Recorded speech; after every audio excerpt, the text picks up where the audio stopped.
April 22, 2022. That's the date. And this is the Room Now podcast. Hi, I'm Dr. Jack Cush, executive editor of RoomNow.com. This week, biomarkers in PSA, diet in PSA, good news for OA and bad news for Pregabalin. But let's talk about another triple DMARD therapy. An open label trial looked to compare triple DMARD therapy, methotrexate, sulfasalazine, and hydroxychloroquine to the same, except substituting leflunomide for sulfasalazine.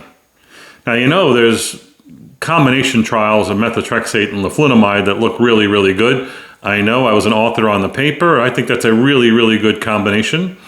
And many have advocated for triple DMARD therapy. So this triple DMARD that has methotrexate, leflunomide, hydroxychloroquine, I'm wondering, does it even need the hydroxychloroquine? But nonetheless, an open label randomized control trial of either MSH versus MLH, the L is leflunomide, the S is sulfasalazine, in 136 RA patients, and it was shown that both were equally effective at 6 months, meaning that the MLH was non-inferior to the MSH with EULAR good responses of 62 and 65%, not significant at week 24.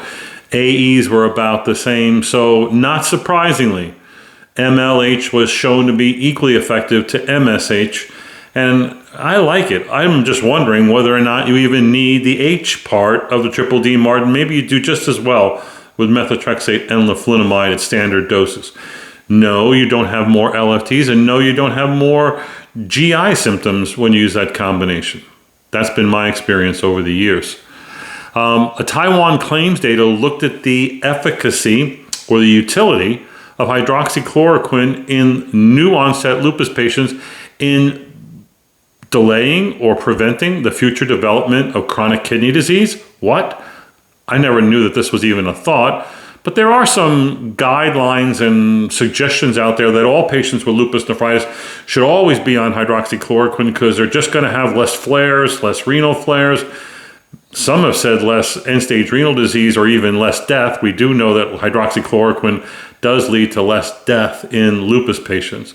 But this Taiwan claims data with 2,000 new incident lupus patients without CKD, followed them over a 14-year period, and basically showed no protective benefit of hydroxychloroquine as far as the low incident rate of concurrent CKD that happened over a 14-year period. So yeah, it's always good to have hydroxychloroquine on board. I guess you can't expect everything from this drug. And in this case, maybe it doesn't prevent future kidney disease in your lupus patients. Pregabalin is a drug that we use commonly. Recently, we've kind of slammed it for its utility in fibromyalgia, where in real-world experience, it doesn't seem like it works all that well. Well, a UK drug safety warning came out this past week. That's the United Kingdom.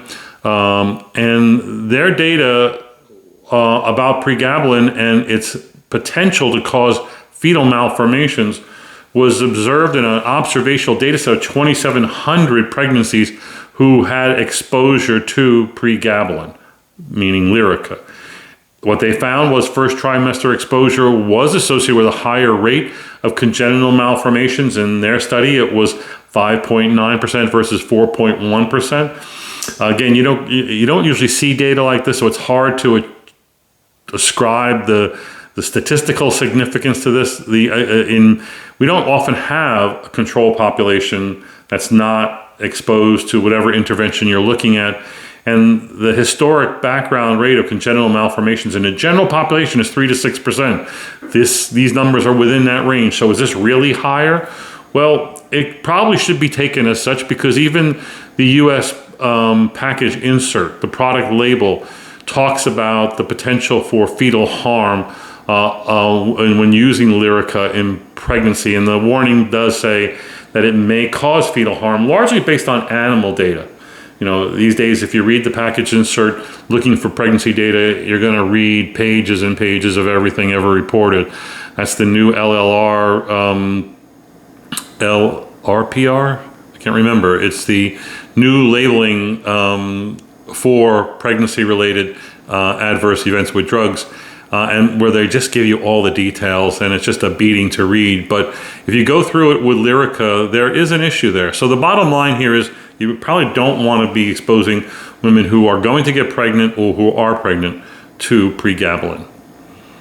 Treat to target. I was recently involved in a debate with Alvin Wells at RWCS about whether treat to target should be, actually it wasn't Alvin, it was Marty Bergman. And it was a really good debate. I was assigned the side that said that treat to target is not effective. And what I came up with when I looked at all the data was that treat to target works really good in treat to target trials, but that the real world evidence that treat to target is truly effective is kind of scant and confused and not always consistent. And that's one reason is because of you. All of you say that you do treat to target, but in fact, you measure some things, but you often don't even use it in your decision making because your decision making is always so multifactorial. You're not going to make it based on one SDI or rapid 3 measure. You're going to make it based on everything. So ultimately, you really don't practice treat to target. Well, in this particular Chinese study, they had 2 cohorts, 100 patients in a treat to target cohort called CENTRA, CENTRA, and 271 patients receiving usual rheumatology care called TARA. And at the end of 12 months, the Centra to T group has significantly lower SDI scores. That's the Simplified Disease Activity Index of Smolin et al. 2.1 versus 3.4. That was significant, and more SDI defined remissions.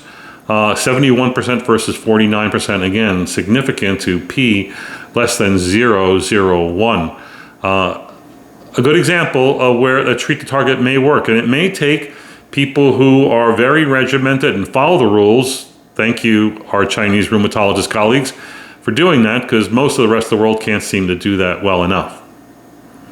There are biosimilars out there. We're not using much of them, but as we hit closer to 2023, 2024, 2025, you're going to see a lot of restrictions on biosimilars being lifted, especially for etanercept and adalimumab. And interestingly, Amgen's been very active in the biosimilar development. They reported the results of their ABP 654. That's a ustekinumab biosimilar. As you know, ustekinumab is a monoclonal antibody against IL-12 and 23. And they have a study. It's a 563 patient psoriatic plaque psoriasis patients, moderate to severe disease, phase 3 trial showing when you compare the biosimilar of ustekinumab to actual ustekinumab, no significant difference with regard to PASI outcomes, suggesting that it's within the goalposts, it is not inferior, and no clinically meaningful differences. It will be approved as a biosimilar. Now, when it gets used and at what cost savings, who knows? Again, ustekinumab, at least this biosimilar, is also being developed for use in Crohn's and ulcerative colitis. Canakinumab made the news this past week with an 80-patient retrospective study of kids with systemic onset JIA, Still's disease, who received canakinumab.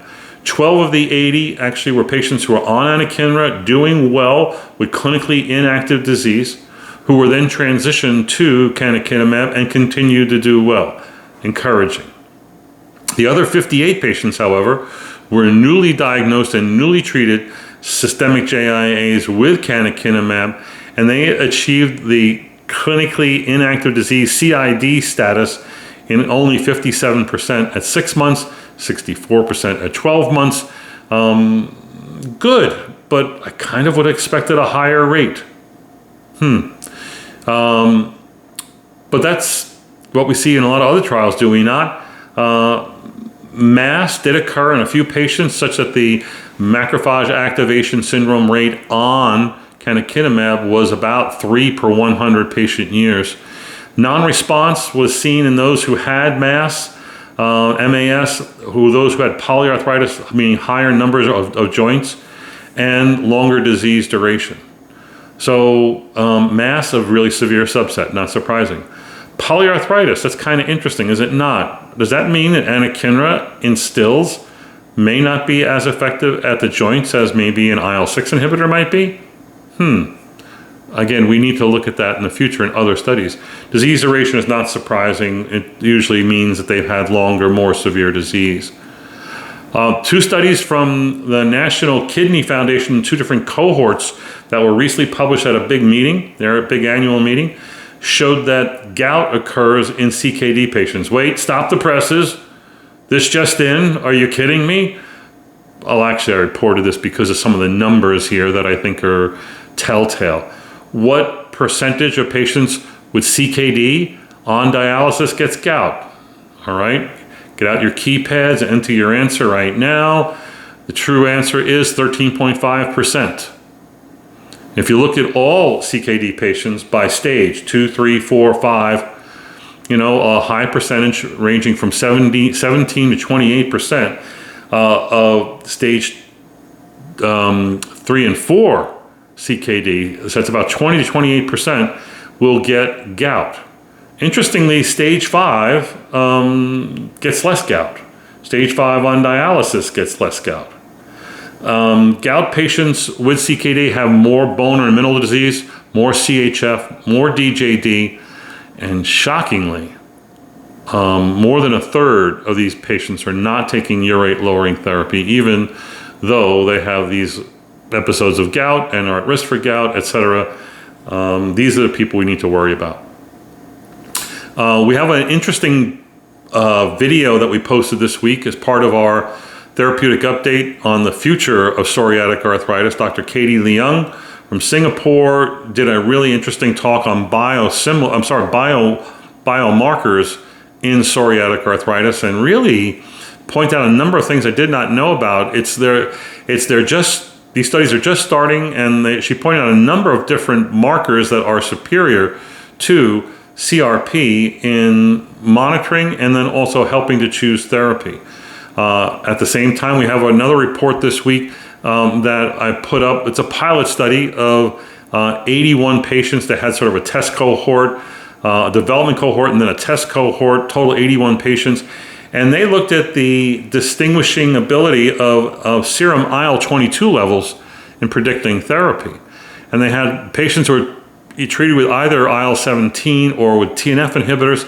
And what they showed was, retrospectively showed, that IL-17 inhibitor patients who did well had low IL-22 levels, whereas the TNF responders with PSA tended to have high IL-22 levels. I think this is encouraging because once we get around to having biomarkers like this that have true predictive value, now you can make better than a flip of the coin decision on whether to treat with a TNF inhibitor or in this case an IL-17 inhibitor. We need more research like this. Administrative claims data on over 100,000 patients from British Columbia compared the safety of Tramadol to non-steroidals, and off the top of your head, which drug do you think would be safer? I think we'd have sort of a split opinion here. In recent years, almost nobody uses non-steroidals anymore. And there was a modest amount of Tramadol use, but even now Tramadol has been sort of become the bad guy on the block because it's lumped in with all the other narcotics, although albeit this is a very weak narcotic. Anyway, in this large analysis, Tramadol was associated with a lot of negative outcomes, including a higher rate of all-cause mortality, a hazard ratio of 1.2 to 1.5, more venous thromboembolic events. I found that surprising. Now, I can't think it's being related to the drug, and it can't be related to inflammation, so it must be related to inactivity related to pain. And Tramadol's a surrogate marker for that. That's my interpretation, not theirs. The hazard ratio there was 1.7 when they compared VTE rates for those on Tramadol versus those on diclofenac. And they also had a higher rate of hip fractures with a hazard ratio of 1.6. Again, less and less Tramadol being used these days. A nice study about diet, although it's a small study, 97 patients followed for 12 weeks. They either got a placebo diet. What is that? It's not ice cream, but it's a placebo diet. Those who had a hypocaloric diet with placebo, and then another group that had a hypocaloric plus fish oil pills. And basically they showed that the hypocaloric intervention lowered disease activity significantly, and significantly lowered DASH28 CRP levels and BASDI levels. Yet that diet did not achieve weight loss. So these changes in disease activity were regardless of weight loss. And I found that to be an interesting finding. As you know, there are studies out there in psoriatic arthritis where weight loss in itself is an effective way of treating psoriatic arthritis and lowers disease activity. But this says you may not even need to achieve weight loss, but that if you have a well-done hypocaloric diet, that you can lower disease activity. I don't know if you saw it, but this past Tuesday night rheumatology, we had an expert panel discussion called Controversies in PSA. Where are my notes on this one? It was a really impressive panel. We had Christopher Richland, Daphne Gladman, Jose Scher, Joe Marola, Peter Nash. I threw a lot of questions at them. When do we use methotrexate? When do we use apremilast? How are we going to choose between IL-17 and IL-23 inhibitors? What's preclinical? PSA, should hydroxychloroquine ever be used? Where are we with x-rays? And how do we measure success? These were all answered in a really dynamic, lively discussion that you can find on the Room Now channel. And you can also find it, we live streamed it. This is a first for us. We actually, it was a webinar that you were invited to, but if you didn't take the Zoom webinar invite, you could have watched this via live stream on Twitter or on YouTube or on LinkedIn. Next week when we do our last journal club on PSA on Tuesday night at 7 p.m. Eastern time, we'll be live streaming on Twitter, YouTube, and LinkedIn, or you can just watch us on Zoom if you got the invite and you can click on that. Our last report was from yesterday in the New England Journal. Evusheld as protective therapy in high-risk COVID-19 patients. You may know about Evusheld. It's a combination monoclonal antibody directed against SARS-CoV-2. It's tixagevimab and silgivimab given as a single injection, 300 milligram injection versus placebo. This was given to over 5,000 patients who were at risk for infection. To be enrolled in this study, you had to be someone who was tested positive, who was either at risk for SARS-CoV-2 infection or at risk for a poor immune response to the COVID-19 vaccine, or both. So 5,000 placebo or active drug, and overall they showed an 80% protection or an 80% lower risk of developing SARS-CoV-2 if you were on the Evusheld. The rate was 0.2% on Evusheld and 1.0% if you were on the placebo. This is a product, its name right now is AZD7442. It's a product of AstraZeneca. There is another similar product that's in development in clinical trials. And the question is, what does this mean? Now, the patients who got into this trial were people who were at risk. There was a high rate of comorbidities in these folks. As we said, that they were infected. 3.6% were immunosuppressed or on immunosuppressives. And that's the part that you want to know about as a rheumatologist. So what does this mean? Let's actually go to some of our caller questions that we have on Ask Cush Anything. Here's the first one that actually relates to this Evusheld issue. Hi, my name is Kristen Hartz. I'm a rheumatologist in Des Moines, and I'm wondering kind of nationally what your perception has been as to which patients to use Evusheld on for prophylaxis against coronavirus. It's been pretty clear that we need it for our rituximab patients and more than likely our CellCept patients, but What about Benlysta? What about Orencia? Appreciate your input. Thanks, Kristen. Really good question. And there are no consensus guidelines on this right now, but I think you're tapping into those who are getting it. And remember, the enrollment criteria for this study would be patients who are at very high risk if they were to become infected with SARS-CoV-2, and people who are at high risk because they cannot mount an immune response to the antibody. So a few things about that. Clearly, the biggest risk group are patients with active disease, especially active autoimmune disease like lupus, myositis, vasculitis, who need to be on rituximab. They should get the rituximab, but they are not going to be able to get a really good immune response. But we've had reports, and we talked about this recently, that you can get a good immune response by boosting them and reboosting them and checking antibody titers. So you can get there, but if you're worried about it and the patient doesn't want to take it, you could use Evusheld, right? And that would be the right population. And there are a number of patients that I've heard of around the country. I have not yet done this. And that's primarily because I don't have a lot of patients where rituximab has gotten in the way of COVID-19 prophylaxis and management. But there are patients out there like that. And this question has come up about Evusheld. Should you be doing it with other B-cell inhibitors like Benlysta? I would if the patient were highly active, because I think that your patients are going to get COVID and not do well with COVID if they have active inflammatory disease, active autoimmune disease, and they're on certain therapies, mainly B-cell inhibitors, mainly steroids, especially at doses of 10 milligrams and above. And then it's a lot of argument about everything else. CellCept in some studies looks like it could be a risk factor. In other studies, it looks like maybe the JAK inhibitors and maybe Orencia. But in my opinion, the JAK inhibitors and Orencia are not at high risk unless the patient's really highly active.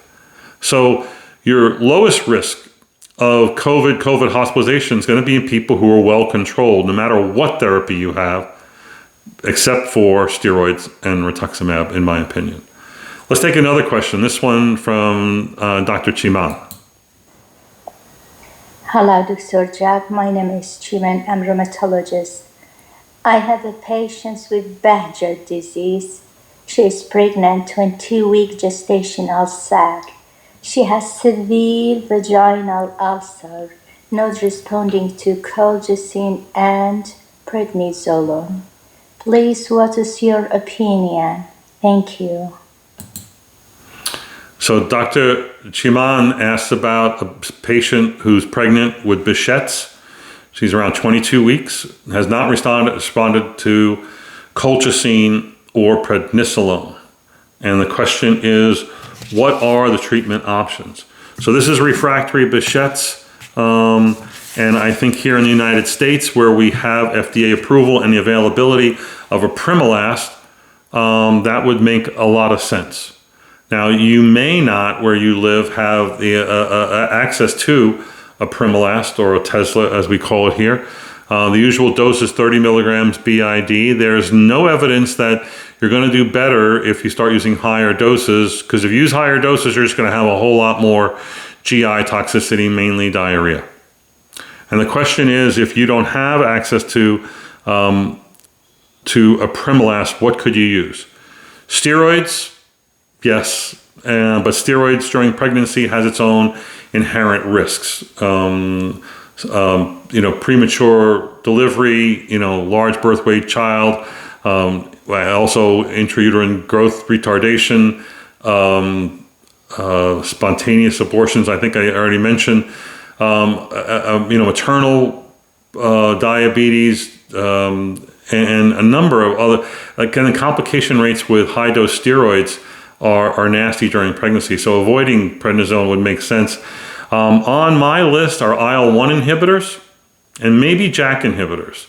I don't think there's a lot that can be made, a case that can be made for either infliximab or rituximab. I cannot recommend that.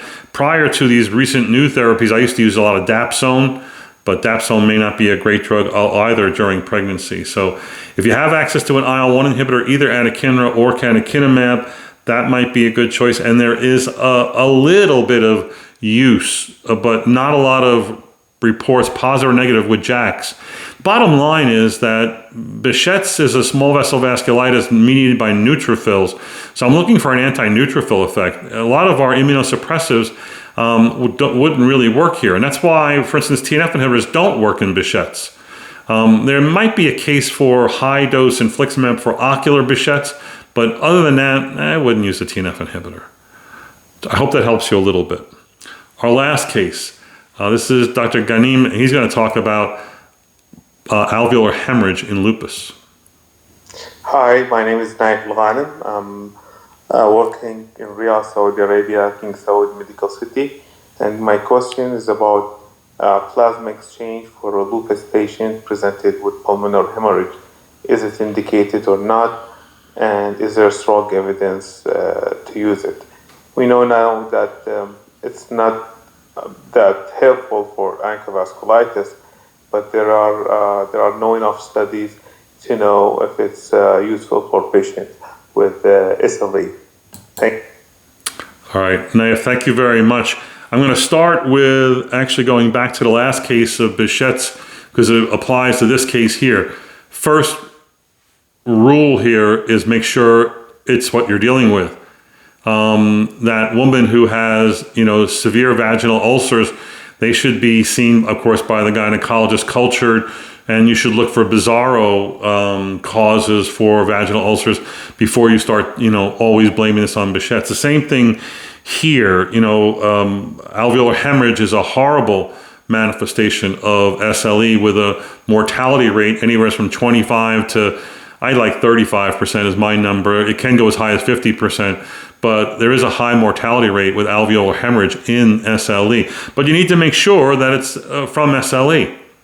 And that means excluding, infection, other forms of vasculitis, other, hematologic problems that would lead to bleeding. Let's not forget paragonomyosis, the parasitic infection that causes alveolar hemorrhage in all patients, including lupus patients. But I have only one drug that I rely on with alveolar hemorrhage, and that is pulse steroids. When I reviewed this literature as a fellow, and then about 10 years later, when you looked at those who lived and died with alveolar hemorrhage and lupus, maybe the only dividing factor was those who got early aggressive pulse steroids. Plasmapheresis has been used, has been advocated, has never been shown to really offer an advantage in the way of better survival. So I'm not against using it. People who are about to die, you're going to pull out all the stops, and that may include, Cytoxan and plasmapheresis and steroids. But in my review of the literature, to answer your question, I kind of confirmed that plasmapheresis is out there, but I wouldn't hang my hat on it. There were a lot of reports suggesting there might be utility to rituximab in these people. Problem is, I guess that would be for people who have ongoing alveolar hemorrhage, and you can get rituximab into them right quick and hope that it's going to work in the next 6 weeks and that you can get long-term benefits from it. That might be another alternative. But for me, it's pulse steroids, 1 gram a day for at least 3, maybe 4, if I'm a neurologist, maybe even 5 days. That's it for this week on the podcast. Hope you enjoyed it. Tune in next week. We're going to cover a lot more PSA in our final week of our PSA campaign, PSA All the Way. I hope you've enjoyed it. We have.